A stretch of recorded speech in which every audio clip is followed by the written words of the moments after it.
ગોધરા શહેરના ભૂરાવા વિસ્તારમાં આવેલી મીનાક્ષી ગ્રીન સોસાયટીમાં એક બંધ મકાનમાંથી અજાણ્યા તસ્કરોએ રૂપિયા 1.55 લાખ રોકડની ચોરી કરી છે. પરિવાર વેકેશન પર ગયો હતો ત્યારે આ ઘટના બની હતી.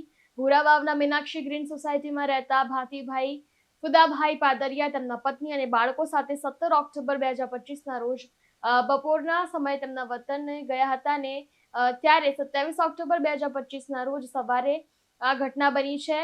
અને જ્યારે તે ઘરે પહોંચે છે ત્યારે તેમને જોયું કે ઘરના મુખ્ય દરવાજાનું જે લોક છે તે તૂટેલું જોવા મળે છે. અંદર બેડરૂમમાં 3 તિજોરીના લોક પણ તૂટેલા હતા અને સામાન વેરવિખેર પડ્યો હતો. જ્યારે તેમનો પુત્ર દિલીપ અને પુત્રવધુ વિરલબેન જે માળે ઉપર રહે છે ત્યાં પહોંચતા તિજોરીનું લોક પણ તૂટેલું જોવા મળે છે. દિલીપભાઈએ વતનમાં ઘરના સમારકામ માટે રાખેલા રૂપિયા 1.55 લાખ રોકડા તિજોરીમાંથી ગાયબ હતા અને અજાણ્યા ચોર એ સમયે બીજા માળની તિજોરીનું લોક તોડીને આ પૈસાની 1.55 લાખની રોકડની ચોરી પણ કરી હતી. ને આ અંગે ભાતીભાઈ અને તેમના પુત્ર દિલીપભાઈએ અજાણ્યા ચોર વિરુદ્ધ કાયદેસરની કાર્યવાહી કરવા માટે ફરિયાદ પણ નોંધાવી છે.